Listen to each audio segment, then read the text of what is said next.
morning, and hopefully this talk will be interesting for you, in addition to the one credit reward that you get, right, after staying here.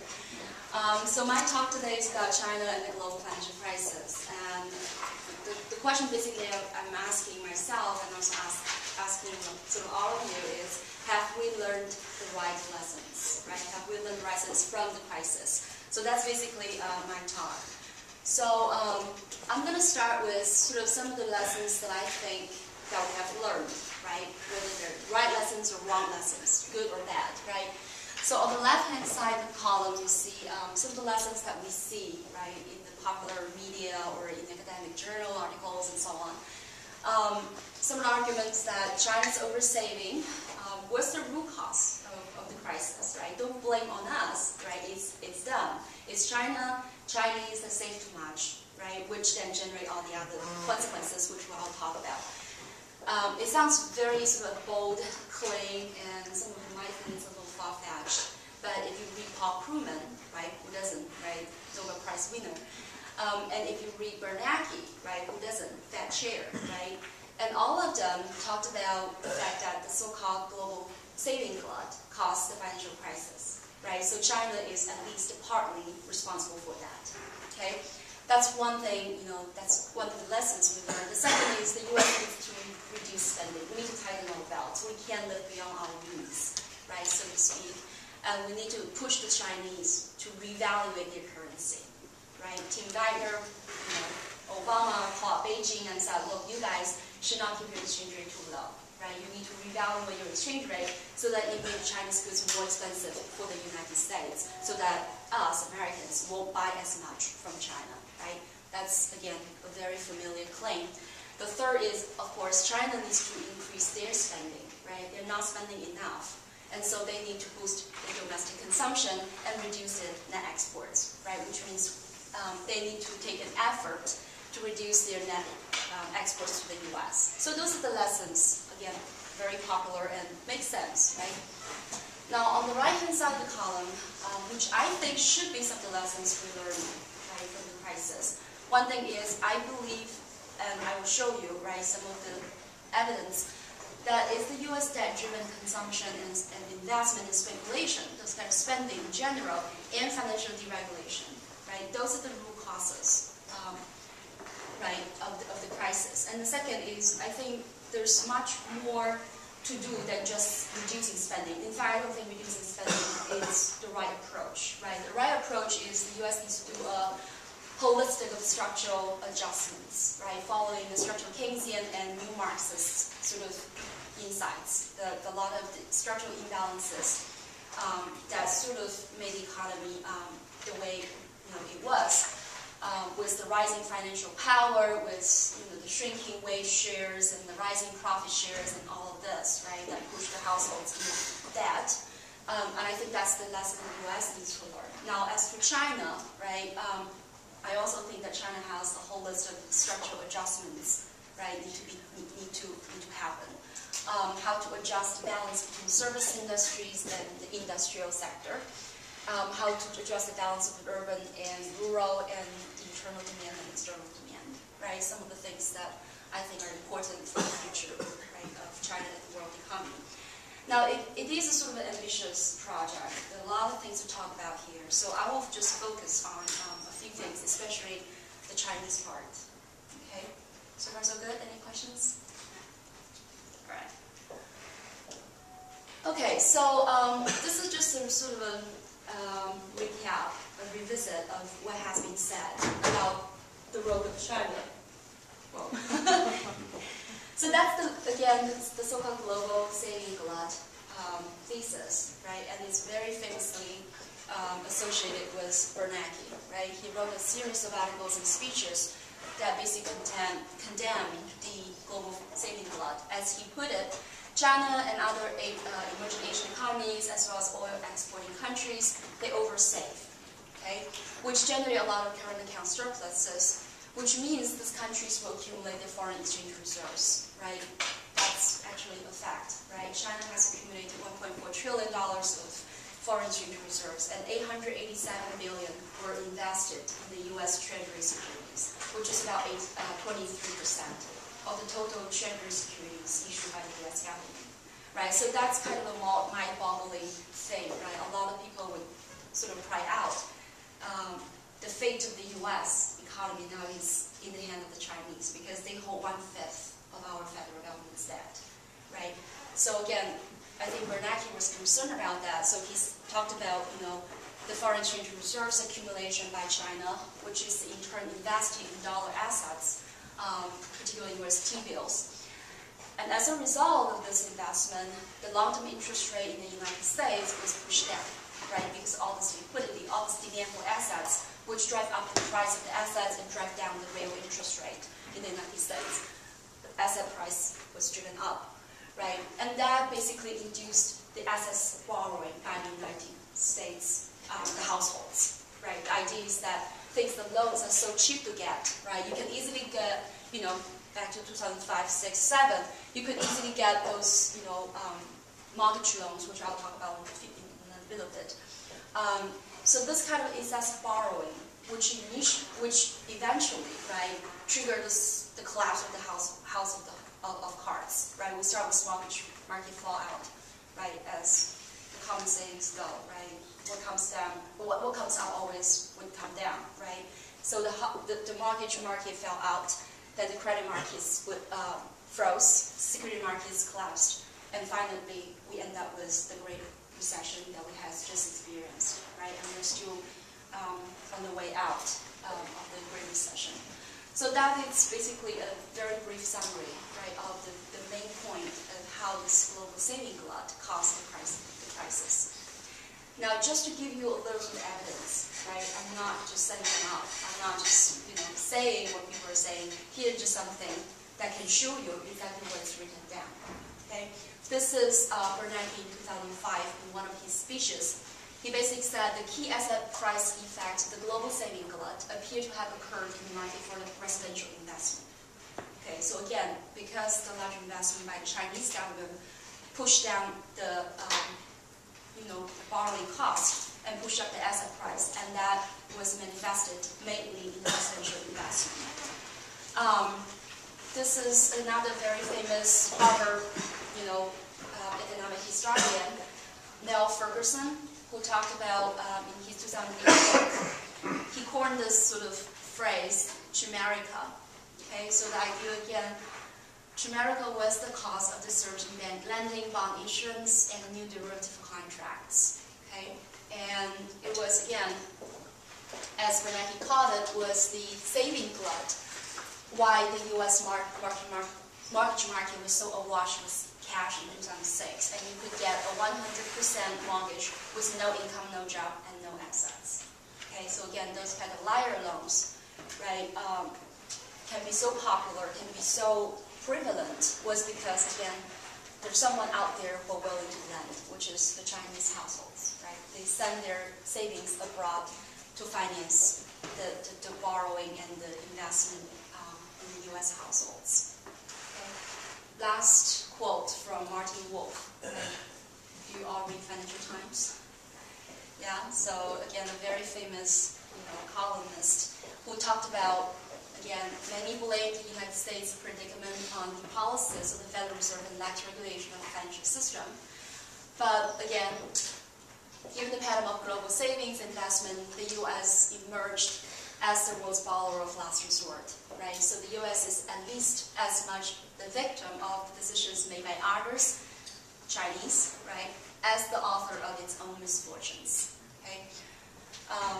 So again, sort of the mainstream idea, right, the mainstream sort of viewpoint is that, again, the global saving glut was the root cause of the financial crisis.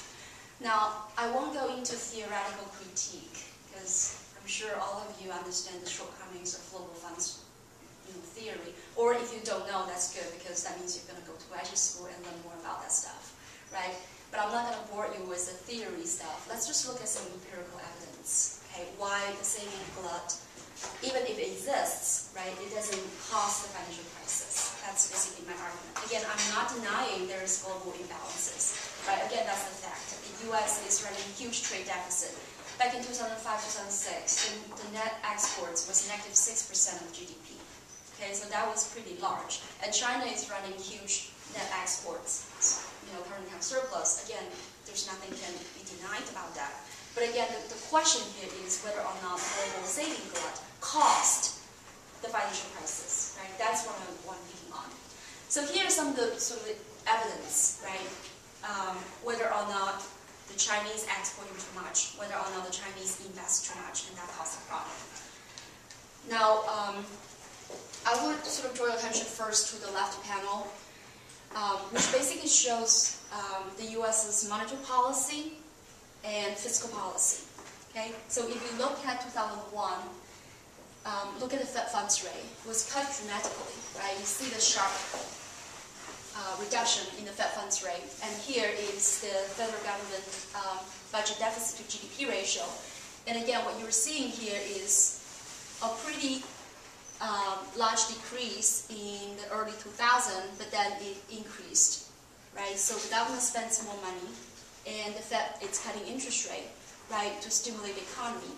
And as a consequence, partially as a consequence of this kind of expansionary policies, here is what happened to the U.S.'s net exports. Okay, so it decreased in the late 90s, but another large decline in 2001. Okay, so from that point on, the U.S.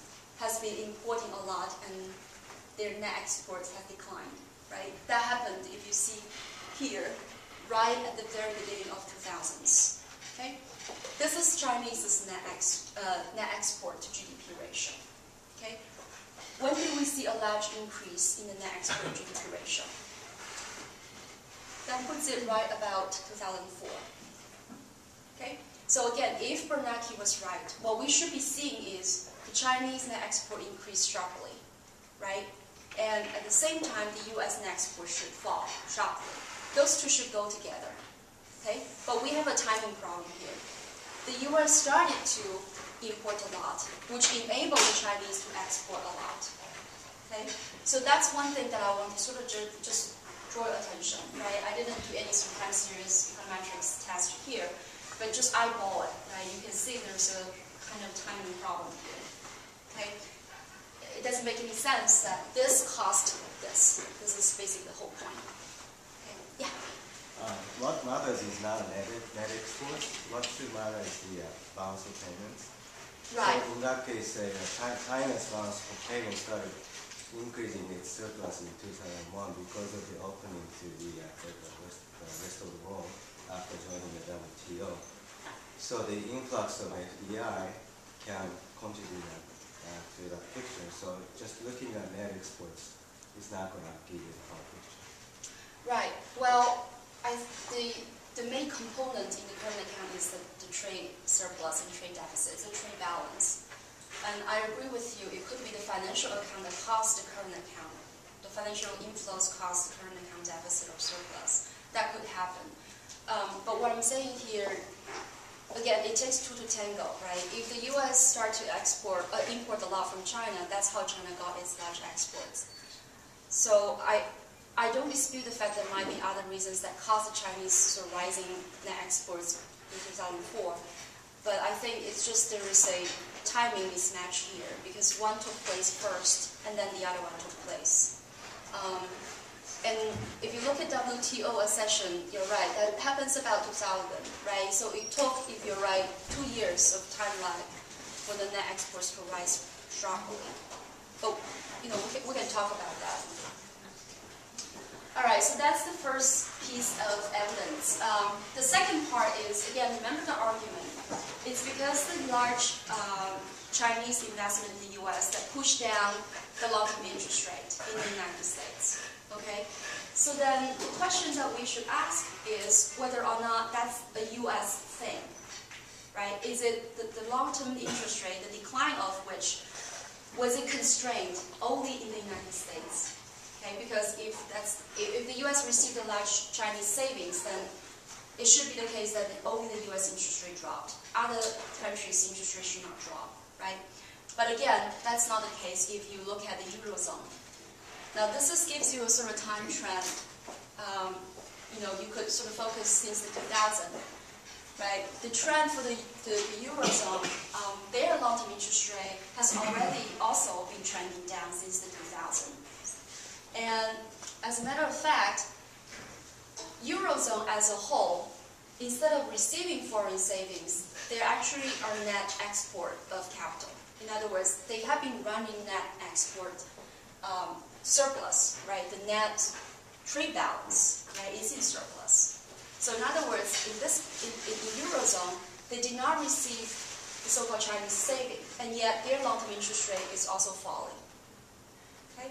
So what I'm trying to get at here is we have to think about whether there are other causes, other factors that led to the long-term, sort of the decline of the long-term interest rate all across the countries, not just the US, but other countries, right? Because again, if you want to make an argument that it's because the US receives a lot of Chinese saving and that caused the long-term interest rate to decline in the United States, then the question is, why are those guys also having the same thing? Why their interest rate also fell, even though they didn't really receive much, net savings from abroad?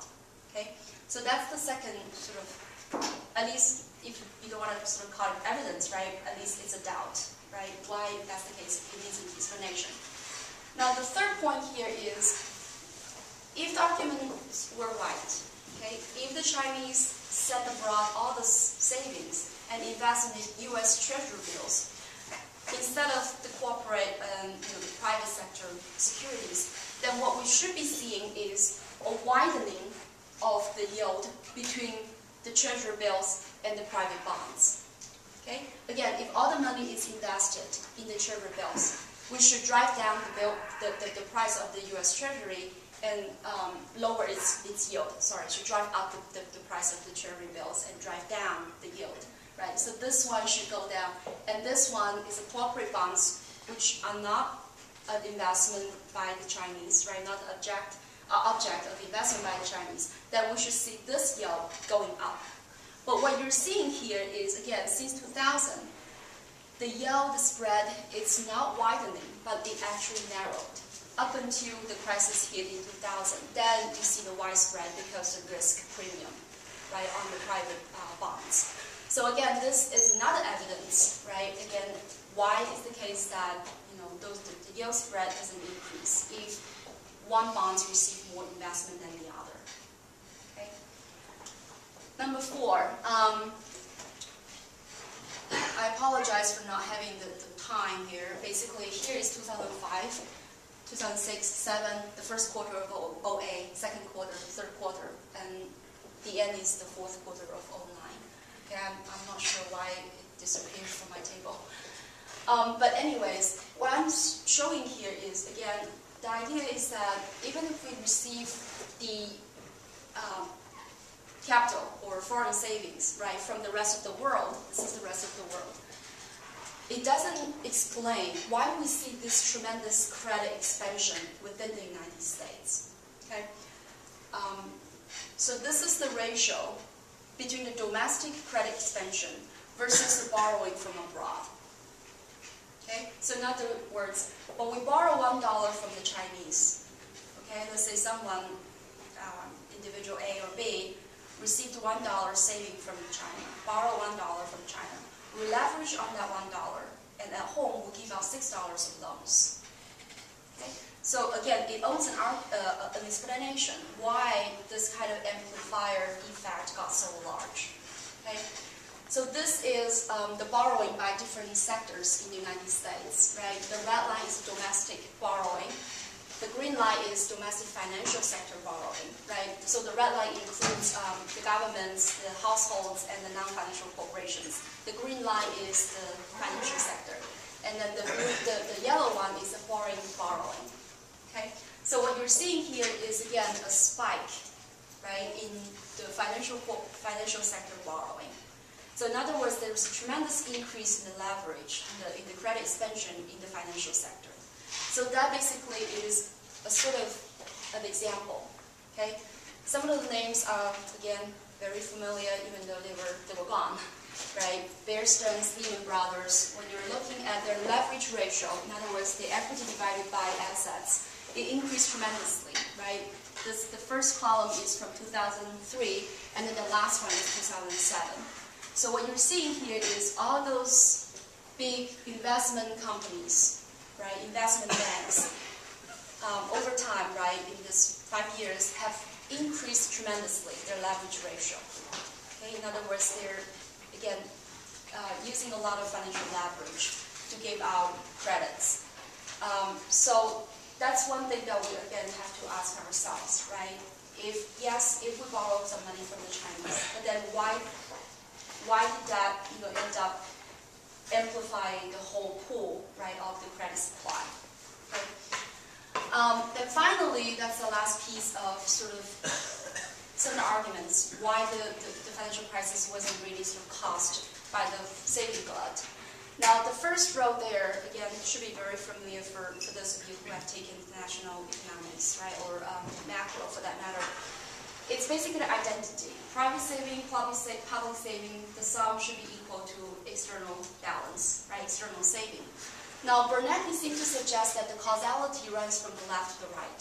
So in other words, because the net saving by the Chinese, which allowed China to net exports, okay? But I wanted to sort of quibble with that. I wanted to ask whether or not the causation should go from the other way around.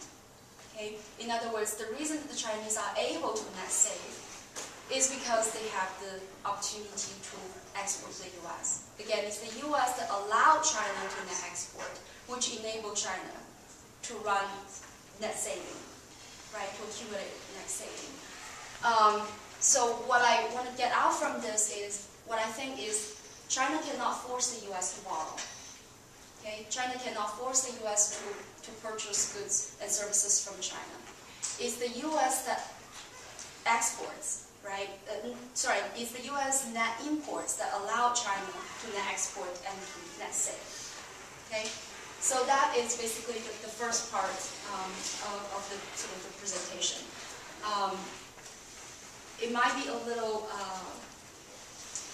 not very straightforward. Okay? The idea is not that sort of easy to get through.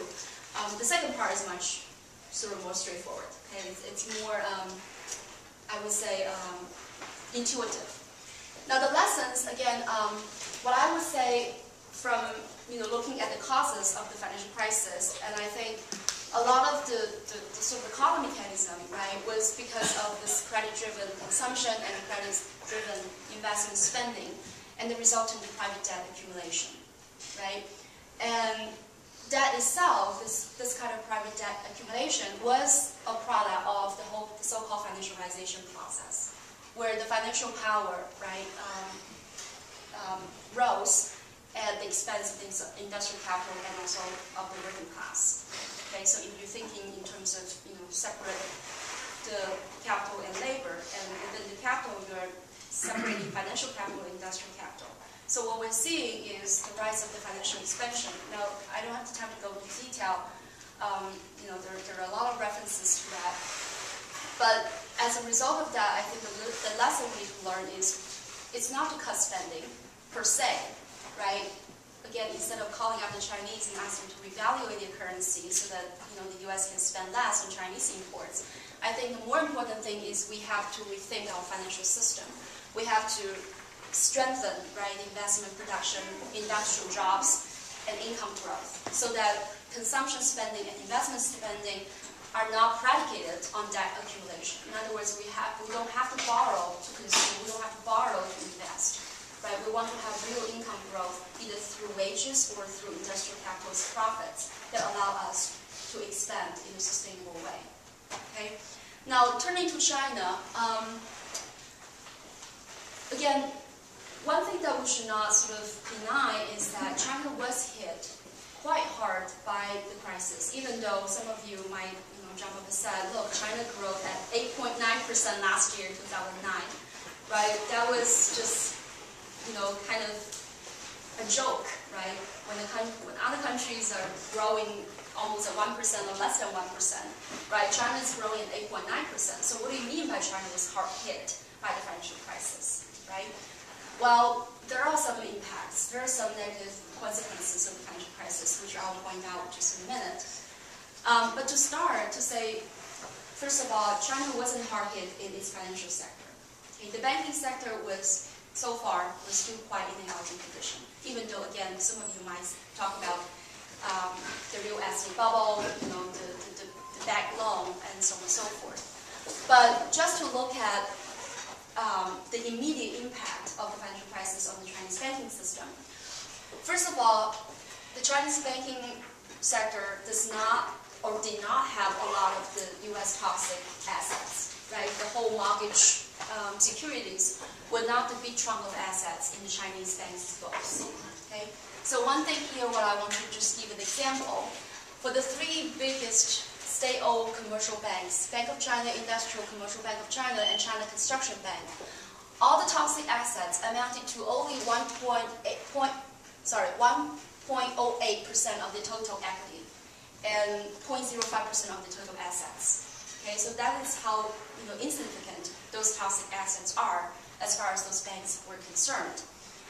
And furthermore, there was very limited presence of foreign banks in China, which means when the foreign banks collapsed or they ran into trouble, it wouldn't matter so much as far as the credit flow is concerned in China. Okay, so unlike Mexico or other countries where foreign banks dominated, right? If the foreign banks had a problem, then they would rewind their position, which would reduce the credit flow in the wholesale economy. But that wasn't the problem for China. If you look at this chart here, the bold line here is the liability of the Chinese banking system to the for the foreign financial institutions. In other words, how much the Chinese banks are borrowing from foreign financial institutions. This gray line here is the share of the foreign liabilities to the total liabilities of the Chinese banks. Okay? So what you observe here again is, yes, it was a big drop of the foreign credit. In other words, because of the financial crisis, right, all the U.S. banks went into trouble, so they rewind the positions, they lent less to the Chinese banks. But again, it wasn't a big deal because the share was already very little to start with, right? You're looking at 0.25% of the Chinese banks' liabilities were owned by foreigners. So even if the foreigners decide not to lend to the Chinese banks, right, that's still not a big problem, right? Because we only, 0.25% is what is owed to the foreign investors. So again, the banking system doesn't have, doesn't take a big hit. And plus, unlike the U.S., where we had this sort of credit squeeze, right? The banks were not willing to lend and so on and so forth. In China, the banks were still lending, and they were lending in a very sort of, I would say, a large amount, right? Responding to the policymakers' call, right? The Chinese government, sort of tell the banks that you guys should continue lending, and that's what it did, right? So you could see this large increase. Right now, we're looking at about $45 billion per month in terms of the lending, 45 billion yuan in Chinese currency.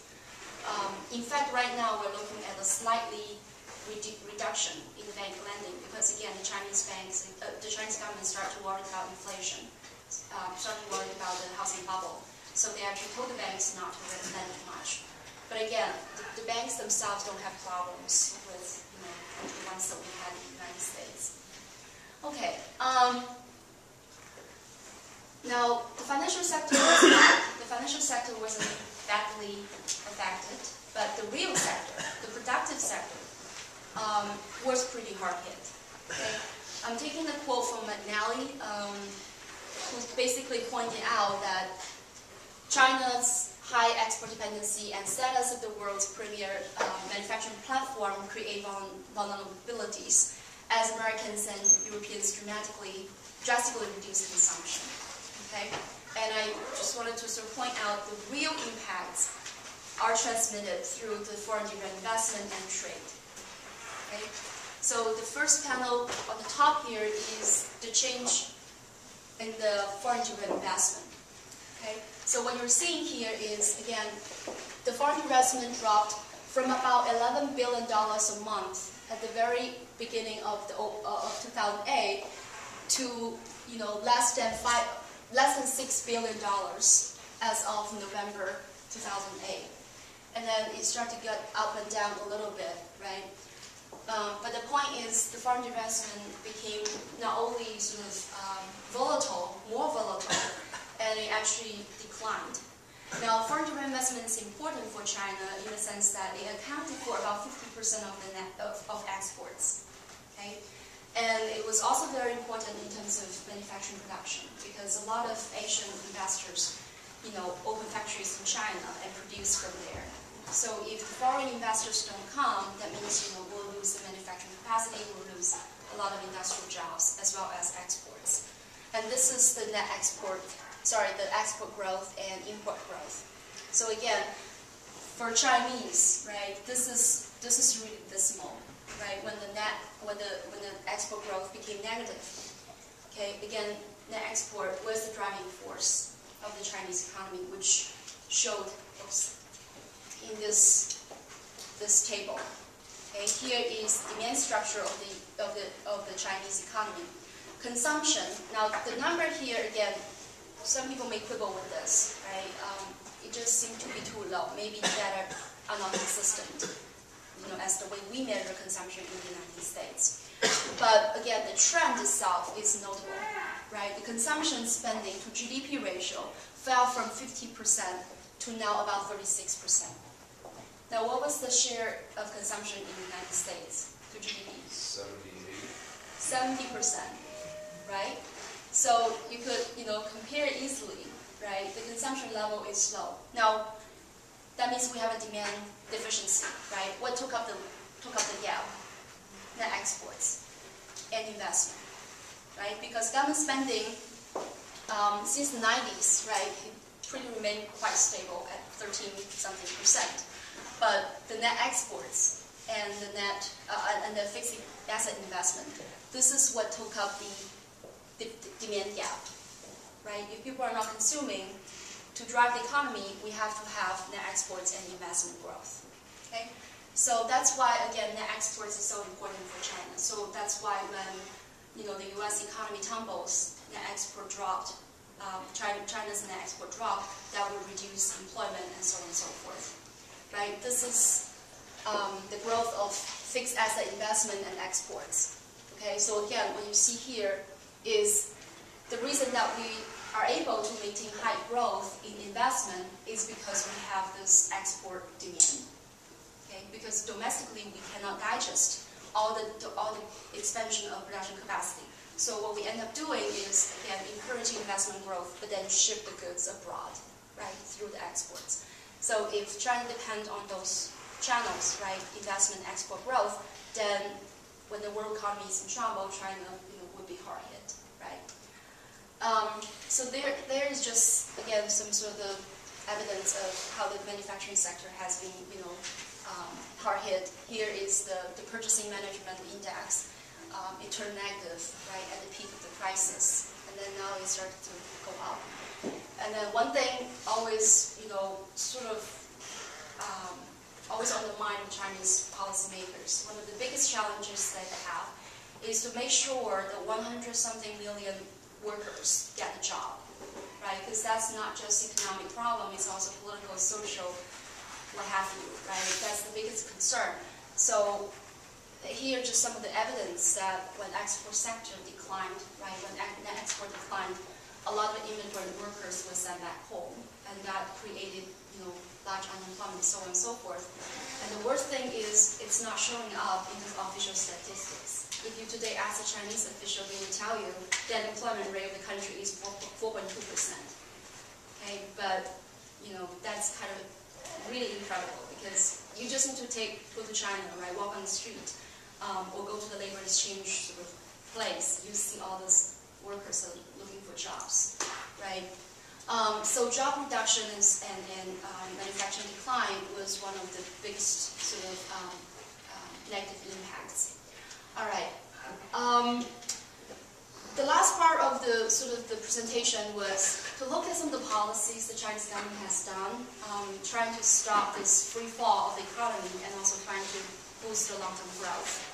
So one thing here, what you see is just like any other central banks, right, cutting interest rate. expansionary monetary policy was one of the immediate response. The other thing the Chinese government or Chinese central bank likes to do, which is not the favorite thing of the Feds, was to change the required reserve ratio. Okay, so what you see here in 2008, when the crisis hit, the required reserve ratio was reduced. Okay, and then right now, since this year, they raised the required reserve ratio 3 times. Again, the idea is that we're looking at a bubble, so they're tightening their credit expansion. But those are the policies the government has been doing, trying to rescue the economy. In terms of fiscal policy, some of the well-known things, for example, the $586 billion stimulus package. Yeah. Those reserve requirements, are those high or low internationally, or are they similar to other countries? It's pretty high. Is it high? Yeah. In the United States, we're looking at 3% and 10%, depending on the size of the institutions. But in China, this number is on average. Typically, the Chinese central bank will put a higher required reserve ratio for big institutions, for big financial institutions, and a smaller one for the smaller ones. Yeah.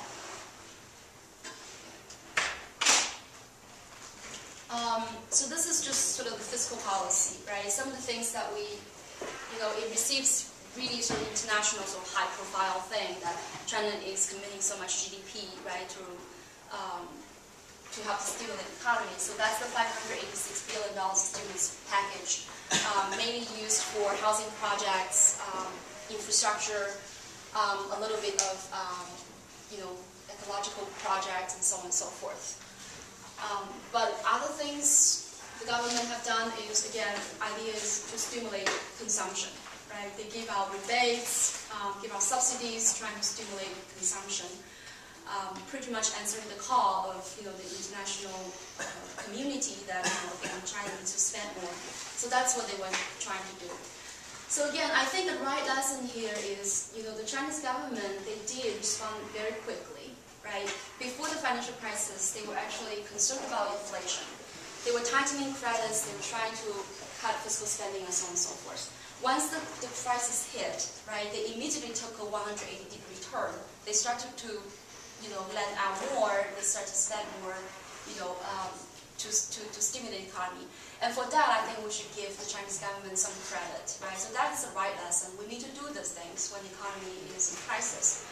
But I think some of the things that the Chinese government hasn't really thought through is how we're going to do this from now on, right? Going forward, should we go back to the old pattern, right? That we should still continue encourage industrial growth, continue net exports, continue, fixed asset investment, or what's the alternative, right? So I think one of the things that if you look at the short-term stimulus packages, again, it emphasizes on boosting consumption, but it mainly gives some price incentives, right? Let's give you the rebates. Let's cut down some of the taxes on consumption. One of the things that really helped China was last year, 2009, China sold 13.6 million cars. Okay, 13.6 million cars, and that really helped a lot with industrial growth. But again, the immediate question is, how long can this sustain, right? Especially when you think about environmental issues and so on. So here's what I think, boosting consumption, it would help. But if just through price incentives, it's not going to last. And even if you are able to encourage consumption of goods, right, it's still not the solution, right? Thinking about sustainable growth. And there's no direct job creation programs, at least not at the substantial level. Some of the policies are still trying to expand production capacity, right? Building infrastructure, building some of the export facilities. And that's going to generate more problems down the road. And so I think the real challenges of the economy is how we balance the economy, right? How we balance consumption, investment, and exports. I don't think we consume not enough, but I think we need to consume more services, not goods, right? Provide more healthcare, provide more affordable housing, and so on and so forth. That kind of consumption we need to encourage. We should not curb that kind of consumption. Investment, same thing. What kind of investment, right? We need to promote certain investments, but not the ones that, again, just simply add on the production capacity, right? Steel plants, may not be the priority here. how to balance industry and services that I talked about, and finally, how to balance the rural and urban disparity, because when 60% of the population still lived in the rural area, and when the rural area is so poor, and that's not going to help with consumption, right? The aggregate consumption level will be low if, again, a substantial amount of population lives in the poor rural area, right? So here's just the structure. Again, when you're looking at the services in industry, and also compare that with agriculture, here's kind of invisible here. But what you're seeing is the service sector is pretty stagnant, right? The top, black area. So we need to promote, again, more service industry growth, right?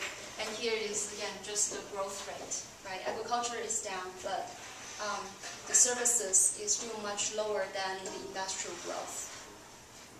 So that's pretty much what I have to talk about. Any questions? Yeah. So why do you think promoting services is good for the economy? Well, I do think that China needs to sort of consume more, but I think it should consume more in a more sustainable way. Because right now, when people talk about consumption, right, what comes to mind is always, flat screen TV or SUVs and things like that. In fact, that's what drives China's consumption growth these days. It's electronics and also the big SUVs and automobiles. And I don't think that's sustainable. One thing is, again, you're always looking at industrial growth. And it's very easy if you just generate too much capacity and you just have to ship the cars abroad. And the other concern that I have is environmental sustainability. So that's why I think, and also coming from China, growing up in China, what I see is the lack of services.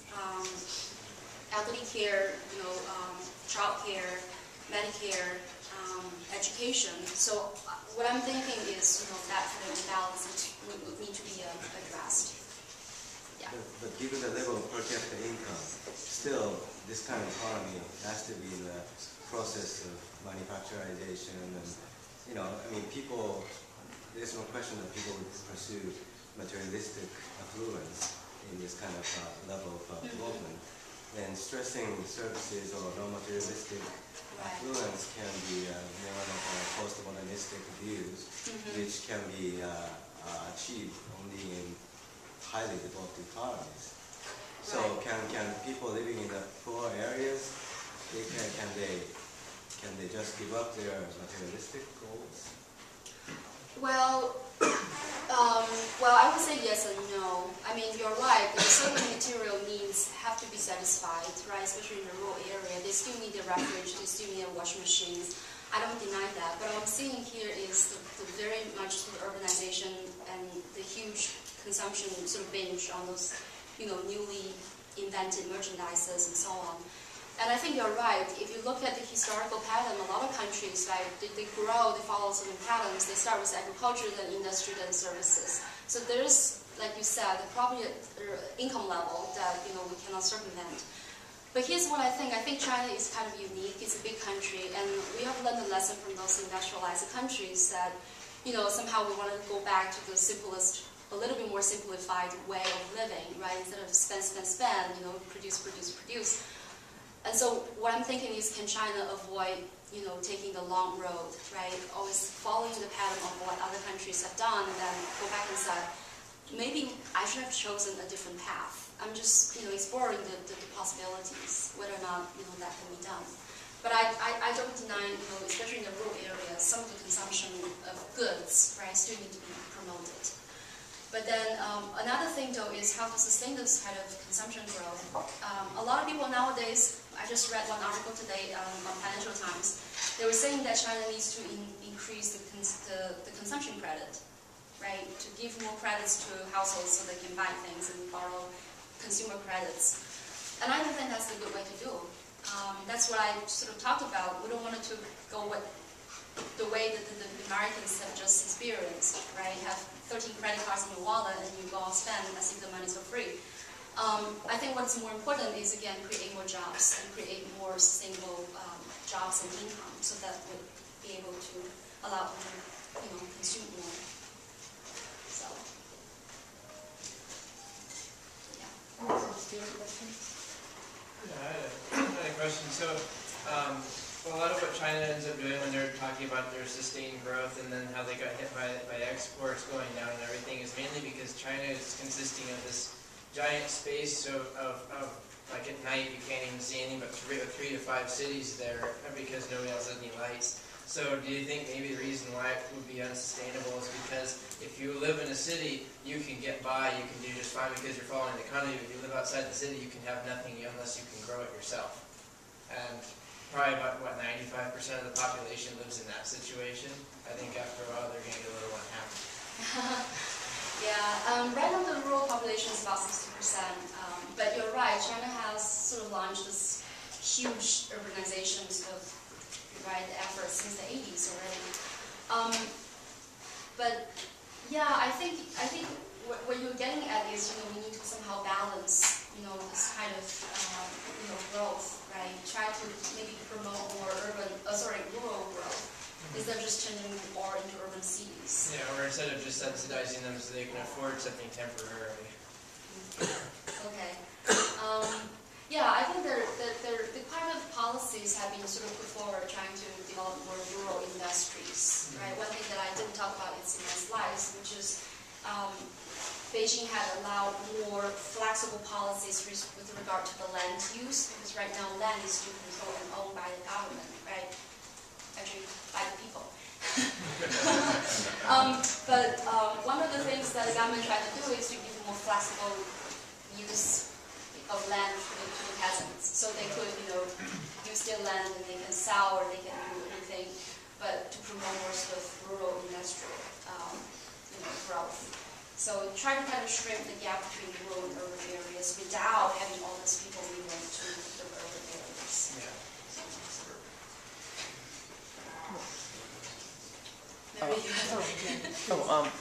As I understand it, I hear that a lot of Chinese people save more because of the poor access to services. So, for example, you have to save a lot because you don't have very good retirement plans, or if you become sick, you need to pay for it out of pocket. What do you think the Chinese government could do, or what policies could they enact to increase the consumption of services, or make more services available? Right, that's exactly the point that I was trying to make. Right now, a lot of people do, what you just suggested, that because of the poor services, you don't get access to the elderly care, so that people save their money, for the rainy days, for them when they get old. My parents do that, right? But a lot of people kind of lose sight of why it's important to promote service. A lot of people say, let's promote service just because we want to reduce the so-called precautionary saving by the Chinese households. But I think promoting services itself has huge merit, right? So in terms of specific policies, there are a lot of things that can be done. Like, one thing, for example, subsidize certain services industries. As I said, promote more affordable housing instead of all these gigantic, luxurious apartments that it's almost half empty all the time. Medicare, all this, yeah. I think that's really the government needs to take the lead role in providing those necessary services.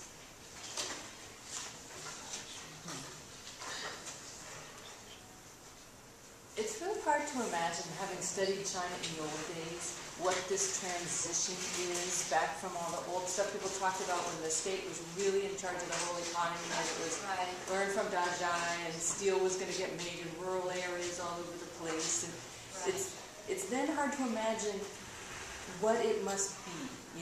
How do people do their marketing? Is that both state and private? How are most people employed? Is that both state and private? Are there particular industries and sectors that are really private, but are others that are still completely state? Yeah, I mean, personally, I do have sort of mixed feelings in terms of, what kind of economy we want to have, right? Like my parents' generation, they would really love the market economy because they suffered from, the very rigid kind of economic system.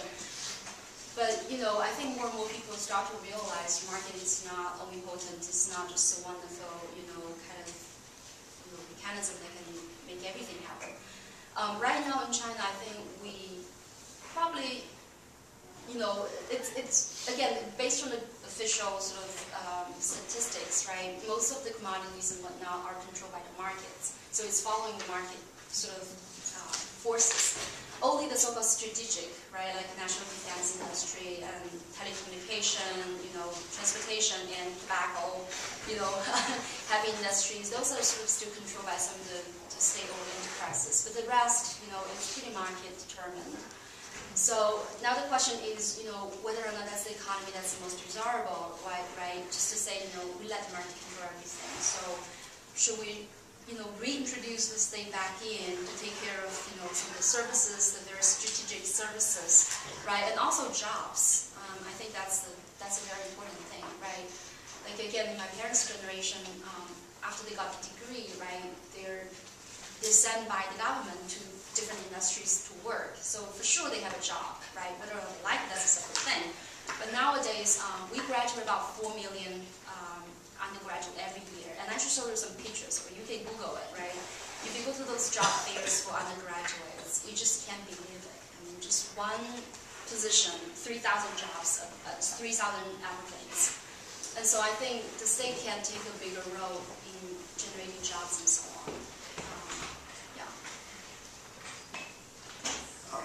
This sort of relates to the last two questions, but so there's some literature and theory on, and I don't know the exact allocations of government spending, federal spending in China. You said it was about 14% of GDP, but there's some theory on how that's allocated, how that's spending, whether it's contributing to factory productivity versus raw consumption, or that can make a huge difference in drivers in growth and in just overall welfare. I mean, what do you think is going on now versus future, or what direction they're going in that? Are they considering, how they're going to go in the future with their allocations? Right. I mean, I definitely agree with you. I mean, the government not only needs to spend, but also needs to spend smartly, right? And what we're seeing is the scaling back of government spending in certain very important things like education. College education used to be free before 1996. And then since 1996, when you go to college, you have to pay for it. And so I think that's one thing that is undesirable in terms of the shift of the government spending pattern. So, what I would think is the government needs to spend more on social programs, not too much on, financing, the steel companies or subsidizing, those kind of manufacturers, but more on social programs like elderly cares, child care, education, things like that. There's not enough spending sort of in the human capital area. A little bit could be Right. more. Right.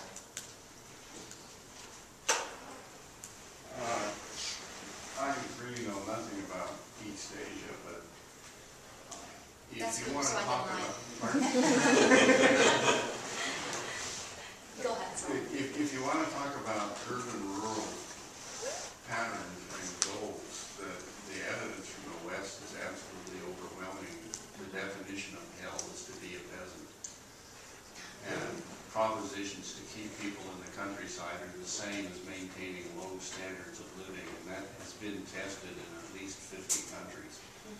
And people don't want to be farmers. And one of the great triumphs of the United States is we managed to produce more food than we could eat with virtually none of our people. Right. And I'm hearing that, somehow being in a rural area is good. There's really overwhelming market evidence from a huge number of quite different nations that is not where people want to be. Right. Well, in fact, I don't think China's policy was to, somehow re-strengthening agricultural production. I don't think that's the way to go. What the Chinese experience has been promoting the so-called rural industry, the so-called town and village enterprises, TVEs. We've had all that here at one time or another. So the idea, is not to go back to farming, but rather to, perform some sort of It's not illegal to have a factory in a small town. And really never has been. But for every one we get in a small town, we get 10 in a bigger town. Right. And we're not alone in that pattern at all. not a unique. And I just wanted to suggest that to you, because when you're talking about balancing these things, Right. Oregon is full of very odd myths about that.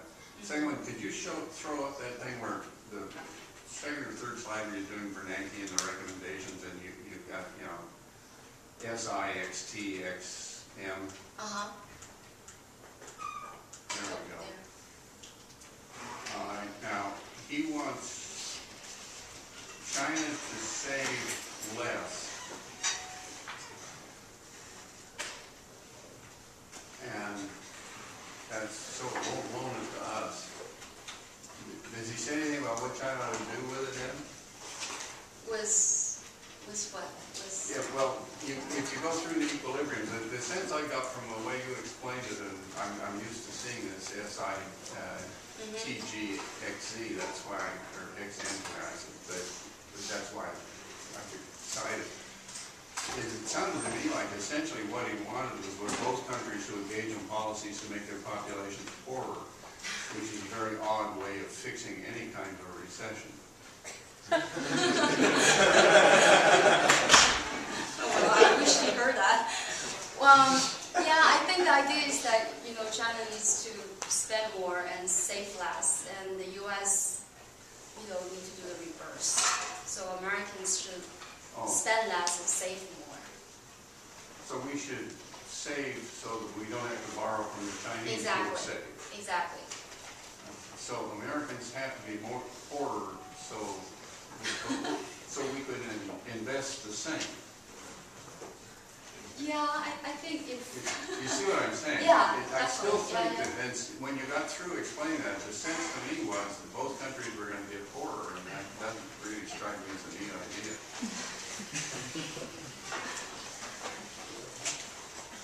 Yeah, Am I wrong? I'm asking you. Well, I guess, you know, feel free to have your own interpretations as long as, you know, he wasn't here. And no, I think what he was saying is that given the income level that we have now, so if you think your income is, you know, consumption, saving, and taxes, right, basic idea of, you know, principal macro. So what you need to do is reduce your consumption and increase your saving. And whether or not that will feed back to your income growth, I don't think he's at that point. Well, that's a good 19th century argument, because you're then going to finance more investment, which will make you richer. But if the Chinese are already financing our investment and making us richer, why the hell can't we consume? Yeah, that's a good point. Well, I guess what he was concerned about is, you know, the Chinese are not going to do this forever. So at one point, if the Chinese don't lend to us, you know, then, you know, you have a problem. So, but I can't agree with people, honestly.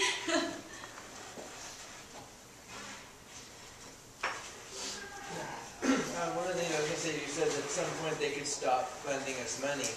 But I don't think they're ever going to really want to do that, because we're turning around and putting it right back into their economy by buying the goods that they're putting up at a decent profit to them. If they stop doing that, we stop buying from them. If we stop buying from them, they stop investing. We both get in a lot of trouble one way or another. Right. That's actually a very good point. So we're pretty much trapped with them right now. Well, the idea is that what if there is a very abrupt, very sudden reverse of the Chinese, you know, investment? You know, the idea is that if Chinese pull out, and again, remember we hold $877 billion of U.S.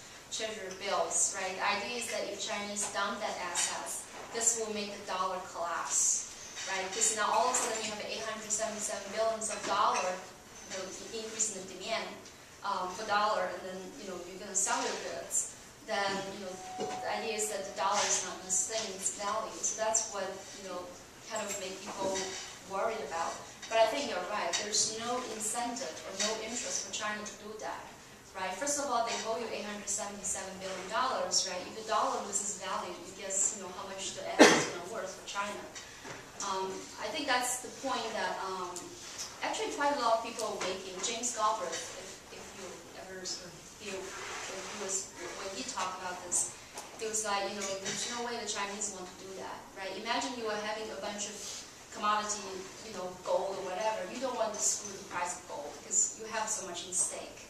So that's his argument. But there are still people worried about, what if China dump the assets, the dollar is going to collapse, right? And the U.S. government is going to have all this debt to pay. Yeah, but I think you're right. Okay. Yeah. And I mean, the only other thing I was thinking is maybe it isn't so much a savings thing that they're investing with it. I know that a lot of the reason why they keep investing is because they're trying to keep the amount of their currency down so they don't have excess pressure of revaluing their currency.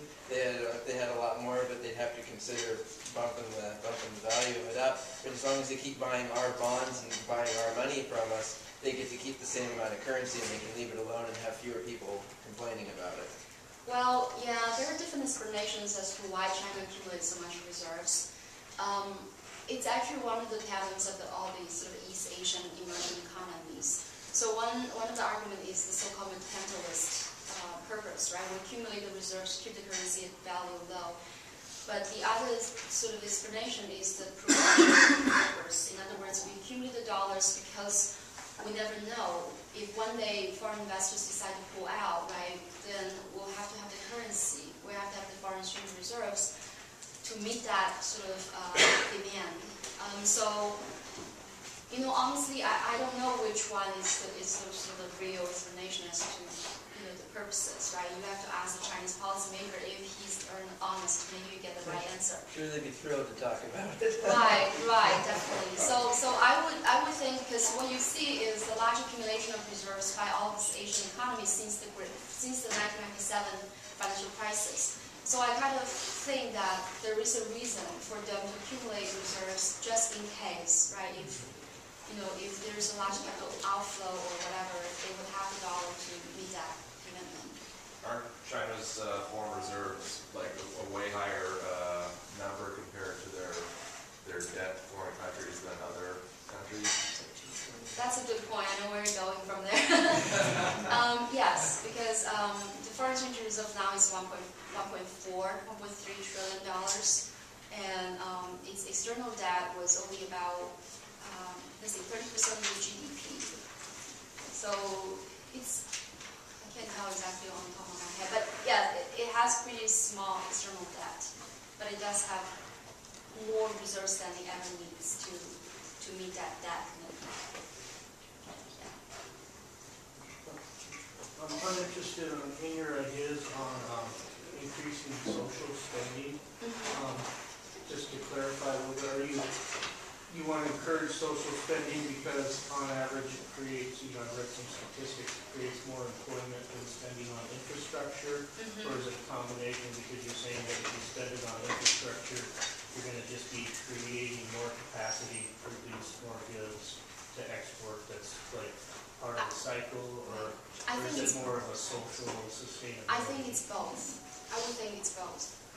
Industrial expansion, you always have all this, investment capacity, the production capacity down the road, right? Very famous, Caldorian kind of analysis. You do the investment today, but down the road, you have to absorb that expanded capacity. That's one thing that I sort of have in mind. But then the other point, which is, what you just said, it does help create more jobs, right? And plus, it's a socially sort of, favorable thing to do, right? To provide the necessary services. So I think it's good on three counts. I just have one question. The breakdown in consumption from rural versus like urban areas? Because just the consumption rate was like incredibly low. 36%. That's like mind-boggling to me compared to the rest of the world. And I'm just wondering if there's like a disproportionate amount of consumption like in the cities or in the rural areas for what they're making, or like how that kind of breakdown is like income distribution to kind of get to that number. Because to me it just seems like really baffling that it's so low. That's a very good point about how we read the statistics, right? Actually, I was talking to Mary today about we might not be able to interpret the Chinese statistics the way we interpret the U.S. ones. Because a lot of people, in fact, argue the Chinese consumption is really undercounting the real consumption level. Because things like rent and other stuff may not be counted appropriately in this consumption, right? Because remember, in the past, the housing is subsidized, heavily subsidized by the state. So we don't spend much money on renting a house or whatnot. But now the rent starts to be a pretty big component, right? But that may not be very well captured by the consumption level. So what I've been using this data for is really to look at the trend instead of the absolute value of how much the consumption is. So what I'm seeing here is the reduction in the consumption share. Also, right? consumption has dropped substantially with government expenditure. Right, I mean, do you think, like you said, social service, even if the government was spending a lot more money, it would help out consumption? Right. So yeah. So just go back to your first point, which is you're looking at the trend of the data. Because again, if you are using the wrong statistical measure, as long as you're consistent, right, you can still show something. So that's the point. Even if we count consumption consistently undervaluing the real consumption level, right? But what you're seeing here is it's going down. So the second point is how we able to improve consumption. So again, my take on this is not. We should not encourage too much consumption of merchandises, goods, right? We need to do more on the services side. And second, we should encourage consumption. But before we do that, we have to make sure that people get the income to support higher consumption, not by consumer credits. So, yeah. And last thing I want to ask is, do you think if China was to drop all their $877 billion in U.S. like T-bill reserves or whatever, I wouldn't expect to send most of the world into like autarky essentially. I mean, just watching like such a massive collapse in buying power in the United States, and also since the dollar is like the world reserve, for better or for worse, I mean that would essentially bankrupt most countries that are all of a sudden their ability to have the savings that they have in this capital surplus. I mean, it becomes worthless if the U.S. dollar instantly. Right. But honestly, take a step back. I don't think that even if Chinese really dumped that $800-something billion. Complete autarky, but I mean, it would be a massive contraction in the global financial system. I mean, well, I think it probably will affect China more than affect the whole world economy. Because, $877 billion, it sounds a lot, but it's really not that much. I mean, it's only 1/5 of the total treasury bills anyways. And you're looking at the global financial system. I mean, the capacity is much larger than this $800-some billion, right? When you look at the recent collapse of the all these financial instruments, right? That's a $60 trillion and now what it's worth, right? So you're looking at trillions of dollars of financial assets. So I don't think that the $877 billion would really amount to such big attack. But I think, yeah, it probably would really hurt China in terms of... That's what I mean. It seems like completely illogical for China to do that at any point in time. It just seems like China would have to just off that, so I don't know why they're considering it. Yeah. Well, but I guess they wouldn't do it in such an outright way to say, we dump the asset because we want to crash the U.S. economy, right? They probably will, gradually rewind the positions or, just say this investment is not making any sense and so on. So. Didn't China dump like a sizable portion of U.S. money not too long ago? Actually, yeah, but when you look at the data, I didn't show it here, but I have a chart. It's not that substantial actually. Like not a lot of money, but it had more kind right, of like they did rewind a little bit, but honestly, it's for political reasons. It's because Obama agreed to see Dalai Lama. That's why Beijing was unhappy with the dumping of the assets. But it wasn't really because of the dismal sort of U.S. economy and whatnot.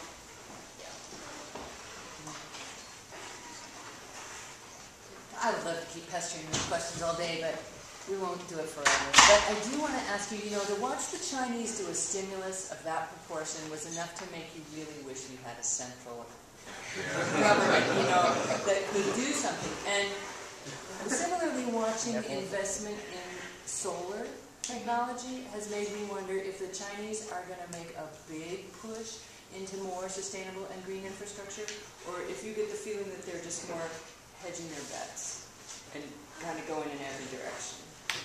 Well, that's something I want to do more research on. I can't sort of tell in my head how much exactly they spend on the green energy.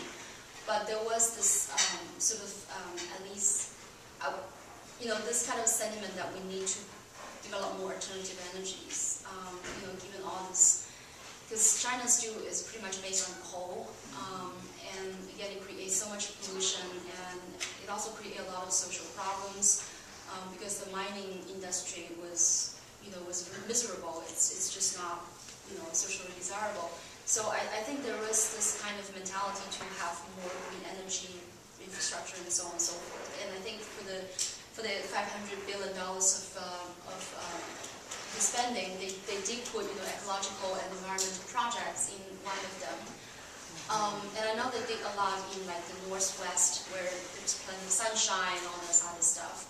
But exactly how this is going to generate, energy and for what proportion, that's still hard to say, because we just had this three-gorge dam, right? It's kind of very massive, infrastructure, a massive project to provide more energy, but it still was very small proportion. If I remember correctly, it provides about 2% of the energy use only. So, yeah, we'll have to do that, and I think I have to do more research on that. I don't know exactly how much they commit to. Well, thank you. Oh, let's take one more. I was thinking the global savings glut usage seemed weak after you said capital or foreign capital inflows into the United States were dwarfed by total credit expansion. Was there any more evidence in global savings glut usage other than the asset price bubble that happened? Yeah, that's interesting. At least from Bernanke and Paul Krugman, I've never seen any substantial empirical evidence that says, we have all this global financial, global saving that causes credit expansion and all of that. I don't see any sort of that sort. Even though there are some empirical evidence that shows instead of having a global saving glut, all we have instead is the global liquidity glut, which again goes back to bullying the Federal Reserves by lowering the interest rate for so long and generating all this liquidity expansion. That I do see some sort of hard numbers. If you want to take a look, you can either Google it or ask me. I can give you the references. But at least from Bernanke's and Paul Krugman, I've never seen any sort of hard evidence that says.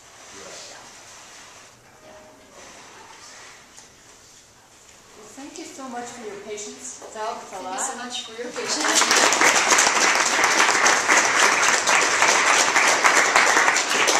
If people have individual questions, I invite you. We still have the room for a few more minutes. When I used to read The Economist, constantly, I loved reading about China. That was the most fascinating thing ever. Because there's such a really? I just thought it was always so neat the way that they develop the strategies that they can utilize because of the different